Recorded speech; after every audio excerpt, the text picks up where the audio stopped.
Water signs, tignan po natin kung ano ang mensahe para sa iyo ngayong araw. Keep in mind po na ito ay general reading lamang, so hindi po lahat ay makaka-relate, so be open-minded. Sa mga hindi pa po nakasubscribe dito sa ating channel, please subscribe na po kayo and pa-like na din po ng ating video. At sa mga nais po mag-avail ng ating private readings, Lucky Stones and Amulet, makikita nyo po yung link sa description box below. Tarot Intentions by Alian Reyes, okay? Tingnan po natin, alisin natin yung mga negativities na kumapit sa inyo kahapon, sa inyong isipan, sa inyong katawan, at kung may nag-evil eye man po sa inyo, water signs, binabalik na po natin yan sa sender. Umpisa na natin ang reading mo. Okay, tingnan natin, ano pa ang mensahe para sa'yo ngayong araw na ito. Mensahe po natin kay water signs, we have retreat. Yan, so may basa nyo, need nyong manahimik ngayon, need ninyong magstay kung nasaan kayo, so iwasan mo nang mag-travel as much as possible kung kaya naman ngayong araw. Tignan natin, mayroon tayo ditong a blessing on the senses that give the world to you. So for some of you, pwedeng need ninyong mag-meditate, need ninyong i-enhance yung skills, yung gift na mayroon po kayo ngayong araw na ito. So very important na mas maintindihan po ninyo yung inyong sarili. Okay? Ngayong araw na ito. So, iwas din muna kayo sa mga matatamis. Okay? Tignan natin kung ano pa yung mensahe para sa'yo. Mensahe pa, Spirit Guide. Okay. Tignan natin. Mensahe pa pagdating sa pamilya. Kamusta ang pamilya? Water signs ngayong araw na ito. Kamusta ang pamilya? We have 7 of Swords. Ayan. Hindi ko alam kung may mahilig tumakas dito sa family members mo. Water signs. Ayan. Meron din dito ay nagpapanggap. Meron ako konsensya na family member. Parang yung tao na to may ginawa talagang hindi maganda sa'yo and nakokonsensya siya or may sinisikreto siya sa'yo. Gusto niya nang sabihin kung ano yon. Tignan natin. O, basta meron ditong family members mo na magaling siyang magpanggap, ganyan. Tignan natin kung ano pa yung mensahe. We have 3 of Pentacles pagdating naman sa mga kaibigan. So, ayan, pagdating sa mga kaibigan mo, pwedeng merong kaibigan dito na magyaya sa yung mag-work. Merong kang kaibigan dito, water signs, na, alam mo yun, gusto ka niya talagang makasama. Okay, tutulungan ka talaga ng friend mo na to. It's up to you na lang kung tatanggapin mo pa yung in-offer niya sa'yo. Ayan. Tignan natin. Hindi ko alam kung may offer to ng negosyo or ng trabaho. Tignan natin. Pero mas more on work kasi yung pinapakita dito. Pero kung meron naman kayong pampuhunan, ayan, more on negosyo siguro to. Tignan natin sa love life mo naman, we have the Empress.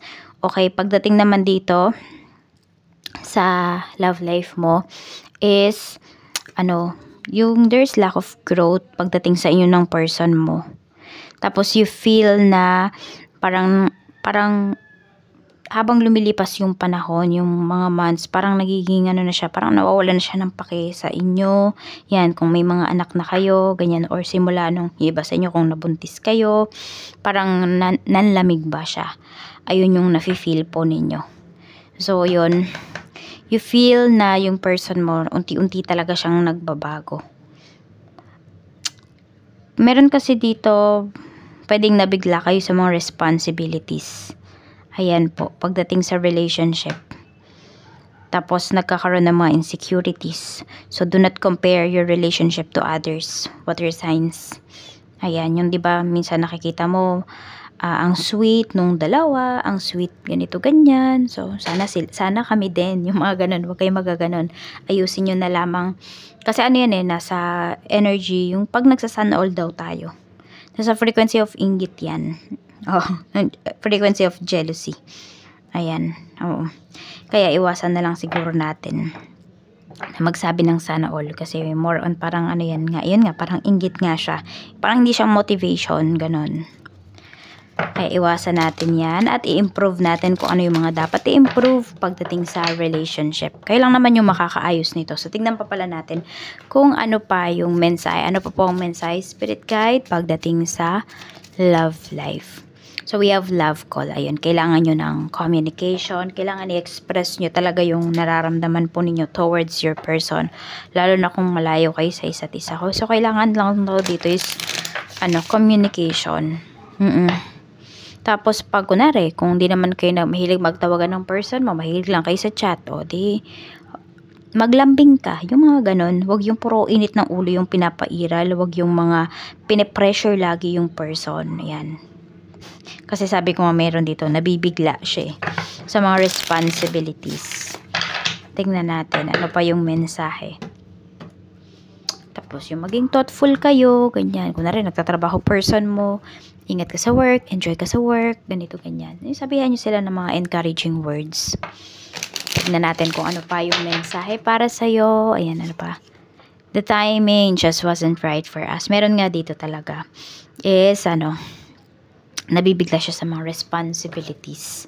Okay, kaya ayan, kung medyo you feel na umiiwas yung person mo ngayon sa'yo, nag-iisip-isip yan. Okay, nagmumuni-muni. So, baka yan mo na yung kailangan po ninyo. So, wag niyong pilitin naman kung ayaw makipag-usap sa inyo ng person mo. Give time na mag-isip kayo ng hiwalay, ganyan. I mean, hindi hiwalayan na. Mag-isip kayo ng kanya-kanya muna, ayan. Oo, kasi baka may nasasakal naman dito. Tignan po natin pagdating naman. Pero mahirap na yan ha, kapag meron na kayong mga anak. Siyempre, ibang sitwasyon naman yun. Maroon yung applicable lang yan sa mga sa mga single. O kaya naman, yung person mo kapag kunwari, meron silang, kunwari lalabas sila ng mga friends nila. Diba? Parang hayaan mo. Bigyan mo ng time na magkaroon pa rin siya ba ng social life. Ayun. Baka kasi nababurnout na siya kunwari sa trabaho. Pro trabaho na lang siya. Tingnan natin pagdating. Bigayan lang kayo dito. Pagdating naman po sa kaperahan. Ayan. Sa kaperahan, we have naman the moon. Okay, so pwedeng meron kayong mga matatapos dito na bayarin. And for some of you, pwedeng iniintay nyo na lang na matapos ba yung inyong kontrata. Yan po. Or commission yung nakikita ko pala dito. Yan, pwedeng meron na kayong mabibenta na properties na binibenta po ninyo. Tignan natin. Okay. Pagdating sa pera, we have 5 of Wands. Medyo umiiwas ka ngayon, no? Siguro mas focus ka talaga sa sarili mo, water signs. Mas focus ka sa kung ano ba yung pwede mong maipon, pwedeng mabili ng pera mo ngayon. It's either ngayong araw or ngayong taon. Tignan natin.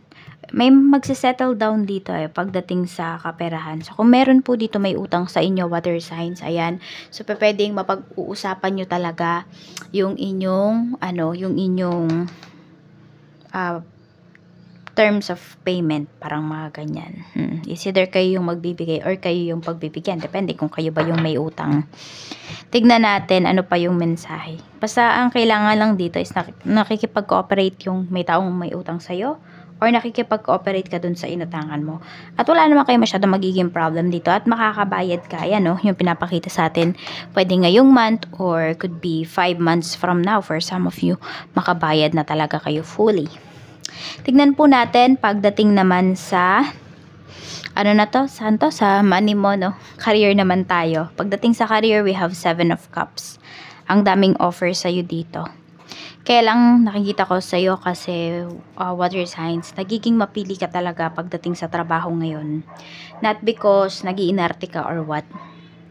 Nakikita mo kasi or na-feel mo kasi talaga kung saan ka ba mapapabuti.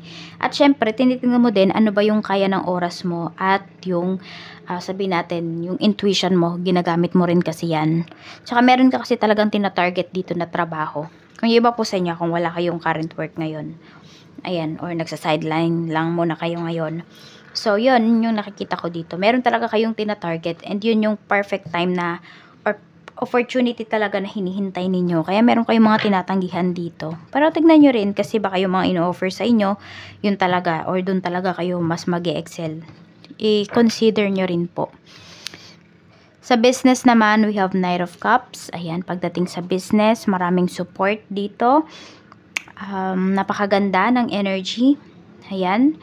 Meron lang kayo ditong medyo matagal nyo na sabi natin na suki, na pwede na medyo hindi kayo magkakaintindihan ngayong araw na to. So, alagaan mo yung communication ninyo. Sabi natin, pag may hindi ka naintindihan dun sa sinabi niya, dun sa, kunwari, chinat niya or sinabi niya, ask mo siya ulit. Sabihin mo honestly kung ano yung hindi mo naintindihan, ganyan. kailangan nyo lang talaga dito magkausap. Ayan. Tapos, relax mo yung energy mo pag may mga kausap ka kasi minsan, water signs, yung mga sagot mo parang minsan wala sa hulog, ganyan. So, parang alam mo yung hilo ka na ganun. Or puyat ka, diba? Tapos sumasagot ka, minsan nakakabali-baliktad yung mga, kunwari, chinachat mo, yan, kung online business man yan, or may page kayo, ganun. So, alagaan mo po yan. Oo. Kasi maganda yung kikitain ninyo talaga dito sa business ngayong araw. Tignan po natin kung ano ba yung mga positive things na pwedeng mangyari sa'yo. We have 2 of cups. Ito. Bakit nga ba ito ay positive things? Kasi ina-align kayo ni universe dun sa mga tao talaga na magstay sa life ninyo. So, kung merong mga tao na umaalis sa life ninyo, either friendship man yan, family members, love life po ninyo, yan. So, pwedeng hindi na kasi align yung frequency ninyo dun sa mga tao na yun, kaya inaalis na sila sa inyo ni universe. So, huwag kayong magdamdam dun sa tao. Ayan, tignan nyo kung ano ba yung lessons na tinuturo sa inyo ng mga sitwasyon na kinakaharap ninyo ngayon. Pinapakita kasi sa inyo dito na dapat mas mahalin ninyo yung sarili ninyo. O paano nyo ba mamahalin yung sarili ninyo? You help yourself to build yourself again, 'di ba? To build yung kung ano ba talaga yung gusto mo. Ano ba yung mga interest mo? Ayan, to heal your inner child for some of you. Kasi may mga traumas kayo dito na need ninyong i-heal. So, this is the perfect time talaga. Ayan, kasi kailangan nyo nga magmuni-muni. Yan, time to reflect. What your signs ngayong araw na ito. Tingnan natin. Ano pa yung mensahe pagdating naman sa mga negativities na pwede nyo namang iwasan? We have, 3 of Wands. May mga delays po sa plans ninyo. Medyo na-frustrate na yung iba sa inyo. Kaya ang kailangan ninyo talaga mag-isip, magmuni-muni, mag-reflect sa mga ginawa ninyong decisions in your life nitong mga nakakaraan. Tignan po natin ano ba yung lucky numbers mo. So, meron tayo ditong number 7 and number 40. Tignan pa po natin. We have 13, 39, 26, and we have number 3. Yan po yung inyong mga lucky numbers. Maraming salamat po. Mag-iingat kayo always and more blessings to come. Bye-bye!